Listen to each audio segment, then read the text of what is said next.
je vous présente les différents plans utiles à une entreprise existante. On entend souvent parler de faire un plan, faire une planification de vos projets. Afin de démystifier l'ensemble des plans, je vais vous énumérer une méthodologie qui vous permet de comprendre la bonne utilisation du bon plan en fonction de votre besoin. La première chose qu'il faut penser, c'est le système en tant que tel. Donc, en fait, un plan, il faut nourrir ce système qui est votre entreprise avec les différents paramètres pour être capable de faire croître votre entreprise. C'est un système dont le centre est la culture, la mission, la vision et les valeurs de l'organisation. Donc, ça, c'est le cœur de l'entreprise. Quand vous êtes un élément plus important, il y a les objectifs de l'entreprise avec les objectifs des actionnaires qui doivent être en ligne de compte. Et vous avez des droits et des obligations. Vous avez des droits en tant qu'entreprise existante de payer des impôts. Que vous soyez un individu ou une entreprise, vous payez des impôts. Payer des impôts. Donc, reprendre évidemment les DAS, les déductions à la source des employés et les retourner à la banque, au gouvernement. Donc, vous avez ces obligations-là qui entourent l'entreprise. Autour de ces éléments-là, vous avez tout le principe, entreprise existante, du planifié, organisé, dirigé, contrôlé. Donc, quand vous avez l'organisation et le planning de l'année, vous devez planifier votre année, planifier les éléments d'amélioration, les organiser, les diriger et être capable de contrôler les résultats en fonction des objectifs que vous vous êtes donnés. Au-delà de ces quatre éléments-là, planifier, organiser, diriger, contrôler, vous avez l'organisation dans ses 5 fonctions de base. L'administration, la production, le marketing, les ressources humaines et la comptabilité.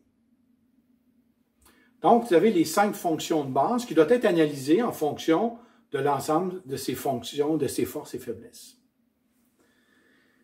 Autour de ça, les 5 fonctions qui doivent se tenir ensemble, vous avez le système d'information de gestion.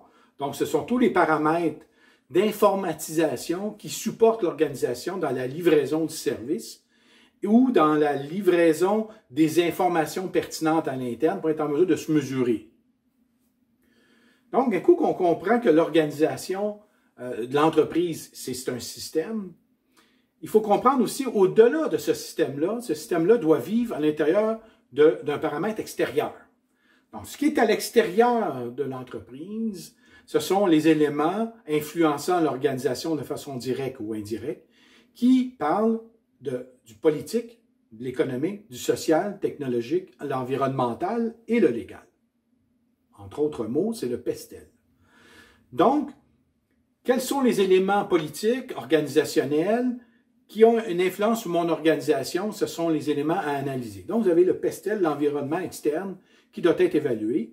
Et quand on parle d'environnement externe, que ce soit économique, évidemment la situation économique des ménages, etc., qui a une influence sur l'organisation, c'est des choses qui ont un impact sur mon entreprise.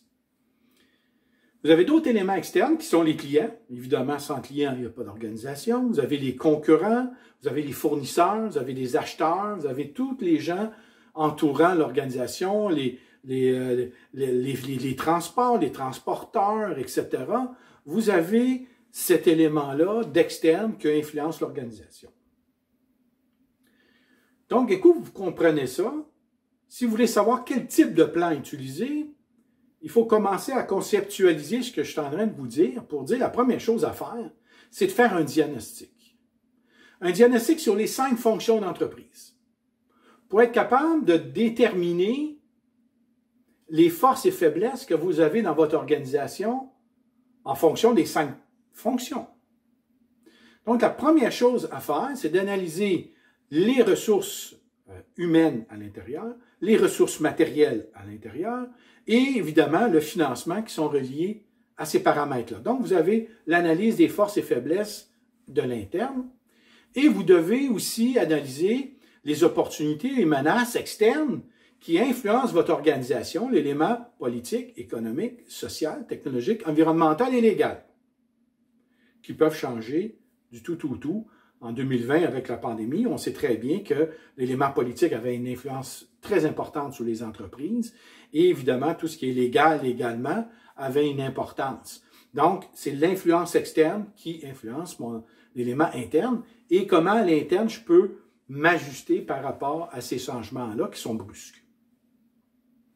Ça, c'est le diagnostic 5 fonctions. Quand vous arrivez avec le diagnostic 5 fonctions, il faut arriver avec un plan qui vous permet d'avoir des objectifs SMART qu'on appelle. Donc, des objectifs systématiques, qui sont mesurables, qui sont atteignables, réalisables et réalisables dans un temps déterminé. Donc, ça, c'est des objectifs SMART. Donc, à l'intérieur de cet élément-là, on s'en vient petit à petit avec un plan stratégique.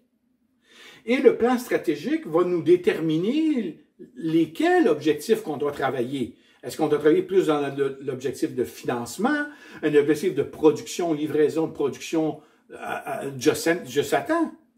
Donc, le plan stratégique va déterminer les différents plans que vous voulez travailler. OK?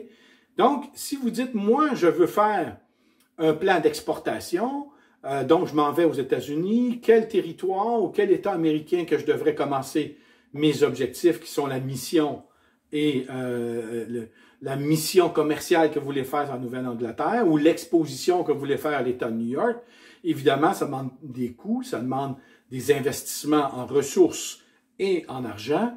Donc, vous devez faire aussi à l'intérieur de votre plan stratégique un plan qu'on appelle un plan d'exportation qui va vous déterminer, les activités que vous allez faire, ainsi que l'argent que vous allez y mettre.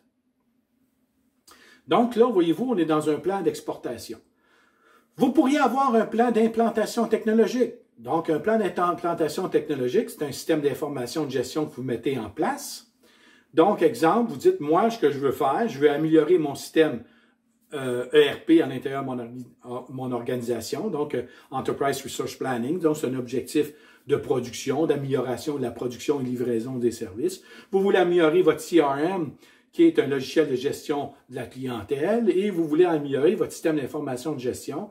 À l'intérieur de votre plan stratégique, vous allez émettre un plan d'action d'implantation technologique qui peut avoir un plan, ça peut aller à 100 000, 200 000, 300 000, et un plan d'implantation technologique au gouvernement, comme j'ai connu, c'est des plans de 11 millions de dollars. Donc, ces plans-là déterminent l'implantation avec des objectifs évidemment atteignables, réalisables dans un temps déterminé, pour être capable de s'auto-évaluer à la suite de l'implantation ou à la suite du temps, pour savoir où on en est rendu après une année. Est-ce que l'implantation va bien? Est-ce qu'on continue ou pas?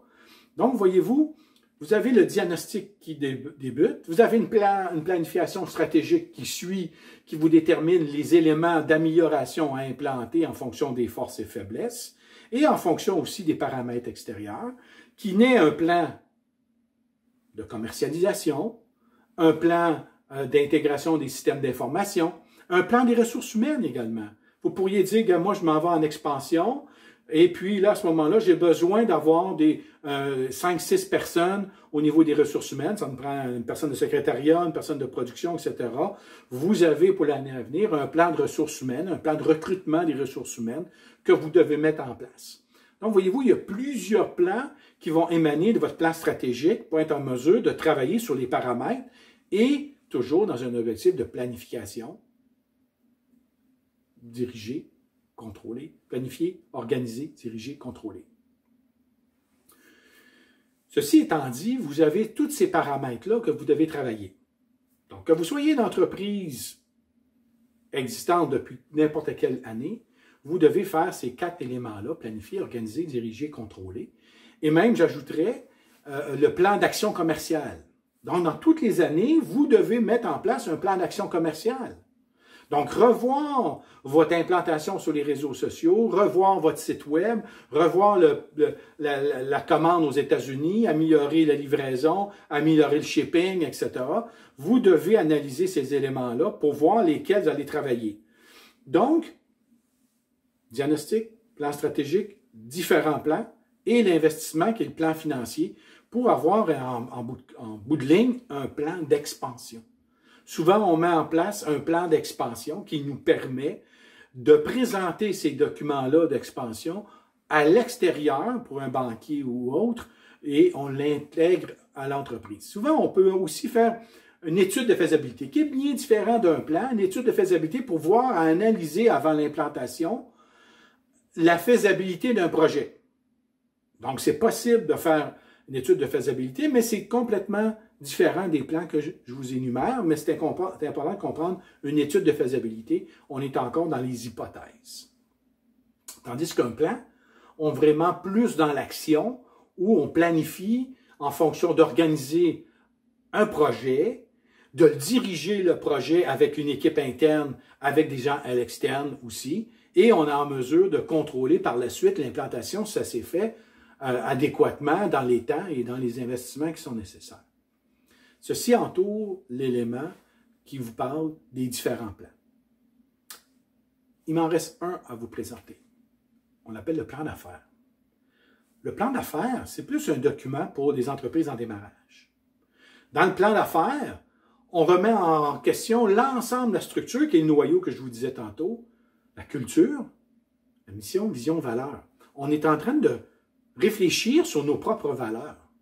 Donc, pour une entreprise qui débute, oui, il faut réfléchir à ça. Il faut réfléchir à quelle culture vous allez mettre en place pour construire votre entreprise. L'autre étape, c'est évidemment les droits et les obligations. Vous allez vous enregistrer au registre des entreprises du Québec pour avoir une entité. Donc, vous avez des droits et des obligations. Vous allez vous enregistrer pour permettre d'avoir une entité. Vous êtes en train de vous poser ces questions-là. Donc, évidemment, c'est le plan d'affaires qui est le meilleur outil.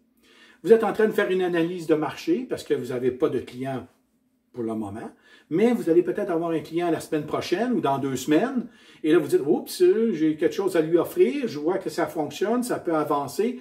Donc, à ce moment-là, vous recueillez les informations d'un acheteur potentiel, et là, vous le mettez à l'intérieur de votre plan d'affaires. Donc, le plan d'affaires, c'est un élément qui bouge beaucoup, très rapidement quand vous êtes en démarrage, qui vous permet de prendre des notes sur une stratégie que vous allez déployer lorsque vous avancez au fur et à mesure de votre projet de lancement de votre entreprise. Donc, le plan d'affaires touche beaucoup plus les entreprises en démarrage que les entreprises existantes. L'autre élément aussi, le plan d'affaires, pourrait toucher une entreprise existante dans la mesure qu'elle fait une expansion. Je suis une entreprise de Montréal, je m'en vais en Ontario et je m'installe dans une entreprise, dans une ville quelconque. Donc, j'ai besoin d'un plan d'affaires parce que j'ai besoin de savoir, évidemment, la culture qui émane de cette région-là. J'ai besoin de connaître les valeurs de l'organisation et les valeurs qui vont transcendre dans cette ville-là. J'ai besoin de recruter des personnes en ressources humaines, des gestionnaires. J'ai besoin de livrer un bâtiment dans l'espace de 1 an, 2 ans, 3 ans pour grossir mon entreprise. Donc, on est dans un plan d'affaires complet. On est en train de regarder l'ensemble de la structure. L'autre élément qui peut être utile pour le plan d'affaires, c'est une fusion. Vous êtes en train de fusionner avec une entreprise. On touche au cœur, encore une fois, au cœur de l'entreprise. On fusionne avec une entreprise qui a des valeurs et une mission et des visions différentes et des objectifs différents. On est en train de toucher au cœur. Le plan d'affaires et l'outil. Donc, vous avez les outils nécessaires pour faire le bon choix sur les éléments entourant vos propres outils de gestion et de contrôle.